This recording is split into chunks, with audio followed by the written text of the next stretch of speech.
So I'm out here at the auction today, and Alex, my mechanic, who's usually buying the cars for us, he's sick today. So I have to do a little thing called work. Yeah, sounds good. All right, we're gonna scan this one. Fortunately on this one, no issues. I'm gonna start at 1,000. I think that's how you pronounce it. But anyway, I'll be going through these cars and actually showing you guys some of the cars that I'm going to be buying for my car dealership. You get to see that today. All right, we can check this one out. This is a 2011 Subaru Outback.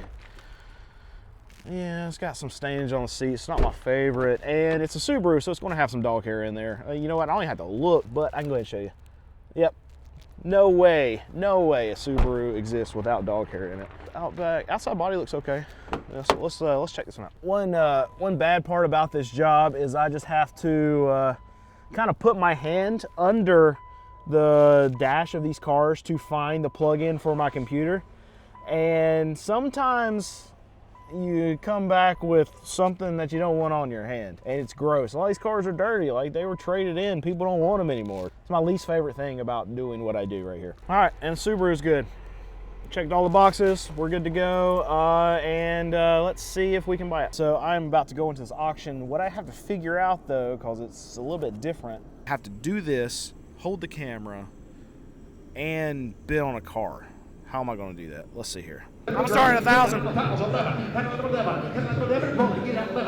He's got me. Yeah.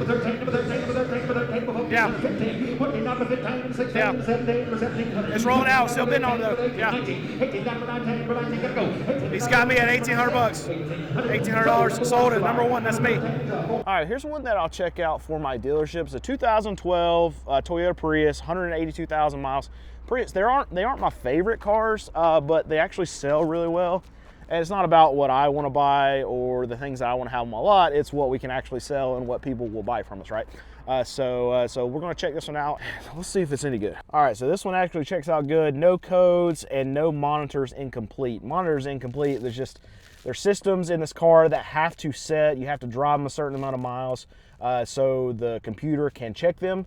And if the codes have been erased or if the battery has died, then the computer will reset and it will show me that there are incomplete monitors that cannot be checked in the system. And this one shows 0, so I know that codes haven't been erased, battery hasn't died recently, and this one will actively pass inspection for me in North Carolina now, putting it through their system.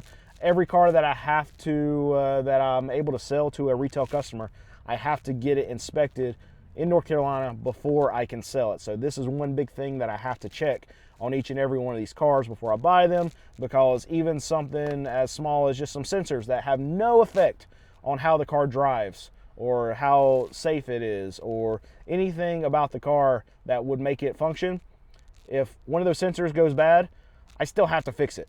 Very frustrating as a car dealer to have to fix things that don't matter to the actual car because of regulations and things like that. But we have to play by the laws, right? So this one will pass inspection.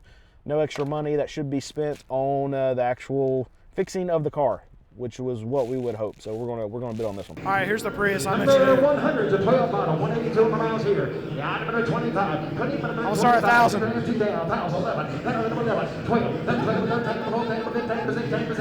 All right, another 78 to 2,000, 21, 22. He's got me at 23. He's got me at 25. He's got me at 27. Got me at 29. Got me at 2,900. Number one, that's me. All right, I like these Kia Sedona vans. We'll check this one out. Outside body looks pretty good. 2006. Here's how numbers work. This is the run number. This is the year of it, and this is how many miles. So it's got 174,000 miles. Run around the outside real quick, let you see it. Yeah, looks pretty good. Let's check the inside. All right, I don't even need to scan this one. I don't know. Let's see if you can hear it. I'm revving the motor. I've got a mic right here, so I don't know how you can hear it. Very loud, sounds clunky. Something's going on with this motor that I don't want to deal with. It's a Kia to begin with, so that's already strike one, right? But any kind of motor noise just already just puts it out of the equation. So we're going to cross this one off our list. This is not one I want to bid on today. All right, here's another one of my favorites. Is a 2010 Toyota Camry. It's got 210,000 miles on it. Outside body is a little bit of a scrape right here. You know what? I think that can come off. I don't know what that is, but that's not actual scratch on the car. It's like took some paint off of something else, but that will come off. The outside body looks pretty good. Yeah, we'll check this out. Yeah, sounds good. Power steering's good. I went into drive, reverse, great. Driver window's good. You can see how fast I have to go through these cars because I'm only here like an hour before the auction starts. And I got to go through 150 cars and pick out like maybe, I don't know, what, 5, 6, 7, 8 to 10 that I want to buy. And this one checks out. Good to go. Let's see what it brings. All right, here's that Camry. Start up. Yeah. 16, 17, 18, 2000, 21.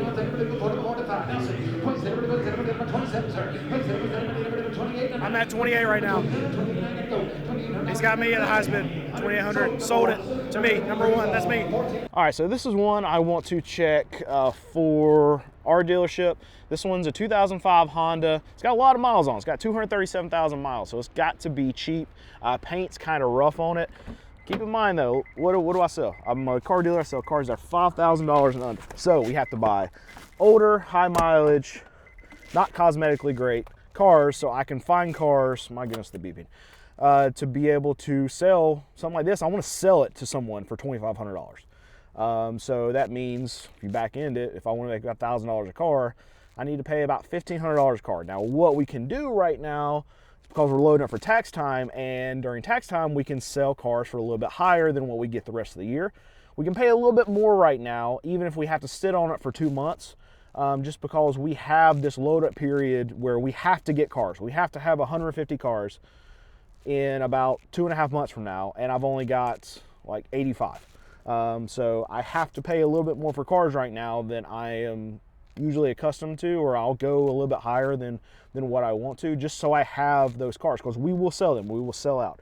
But anyway, I want to check this car out. And one thing that I will point out to you as you're crooked right there is that got a lot of cars to go through. Yes, I go under the hood of the car. Yes, I check the oil, those things. I walk around the car, look for rust.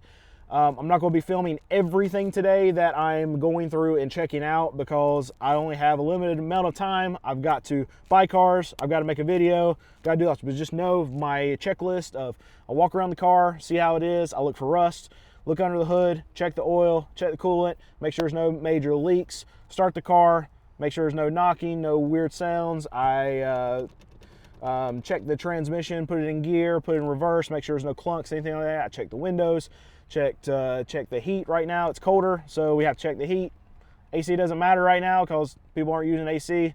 People don't care if it has AC right now. It's just the way it is. I've never understood it. If we can sell cars without AC now when it's cold, and we can sell cars without heat in the summer when it's warm. People don't think more than 6 months ahead, so they don't care. And then I hook it up with my scanner.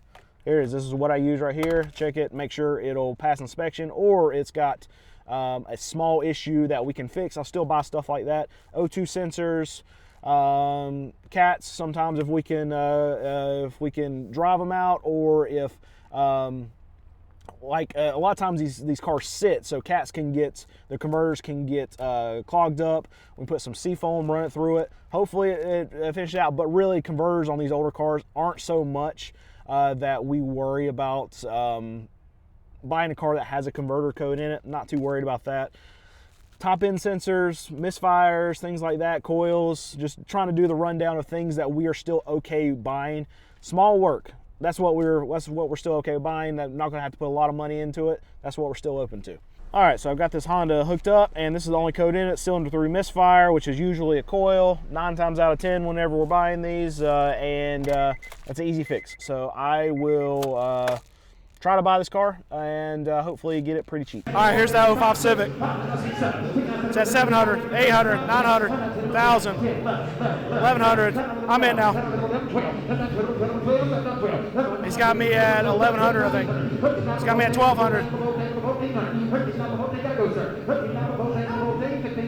He's asking 15, yeah. I'm not using my hand, but hopefully you can hear me. Got 1,500 bucks.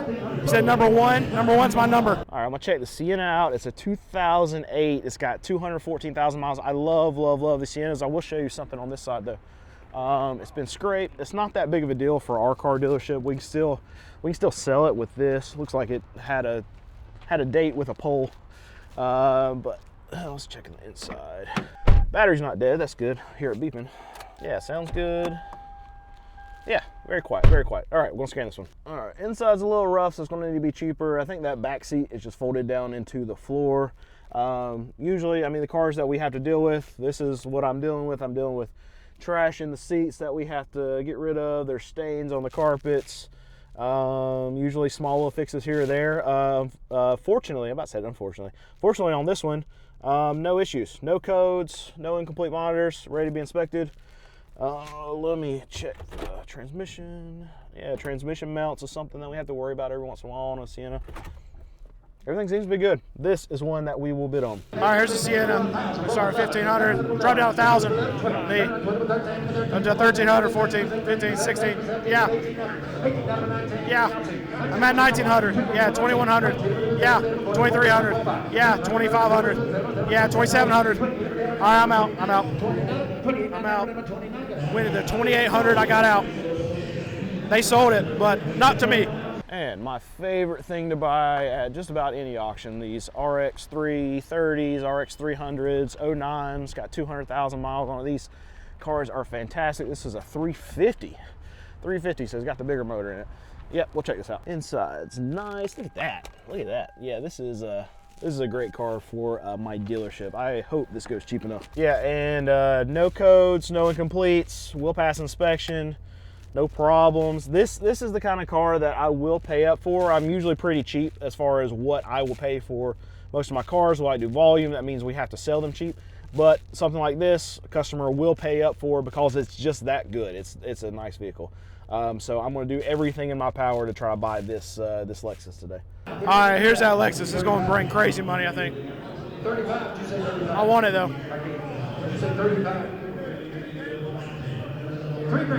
Started at $3,000. It's already more than what I'll pay for it. Got to be at 5,000 or under. We'll still watch it though. 3,900 it sold. That was a good price, I think. But I got to sell it for $5,000, and if there's anything wrong with it, I won't be able to do anything with it. Well, I can still sell it. It's just I have to sell it for 5,500 bucks. I don't like that. It was a nice car. I should have bought it. I could sell it for $5,500. That's my regret for today. I should have bought that car. I can tell you, I absolutely hate the way this car looks. But we sell them very easily, and it's a Honda, and they're good cars. So we got to at least check this thing out. But I can't stand how this car looks. Isn't that the most frumpy thing that you've ever seen? Oh, these things are gross, but they're really good cars. So let's check it. Unfortunately, it won't crank. So one thing that we don't do is we don't buy cars that we can't check out before the auction. And if the car won't crank, the battery's dead. And that means my scanner will not hook up to be able to read if there's any problem codes. Mainly with motor transmission is the biggest thing that I want to look at, because those can be very costly. I'm not in a business to gamble. This is not a casino. I'm not trying to gamble on these cars. I want to make the most educated decision that I can. And if I don't have information, if I can't scan it, I can't make an educated decision on actually buying these cars. So this one, unfortunately, is going to be a pass. Now I know there's a lot of dealers that will come out. They'll come out with the little jump boxes. I promoted them before. You've seen them. They're this big. You can hook them up. Those are all well and good, but the problem is if the battery's already died, then the computer's already been reset, so it's still going to give me almost zero information. It's just going to let me know how the car sounds, and I can check the transmission to see if there's any clunks or anything, but it's not going to give me the full picture of what I can typically do. So cars that just don't crank, unfortunately it's colder now. We're in the midst of winter right now. The batteries die, and so unfortunately a lot of these cars that we check out, end up being that even if we want them, like we just can't buy them because we don't have the information needed because battery's dead. All right, so end of the auction now. I've got definites 1, 2, 3, 4. I bought 4. I bought a Civic, a Prius, a Subaru, and a Camry. But we got 4 definites, and here's one of them, the Subaru. Getting the keys right now and going to go pay for some cars and get out of here.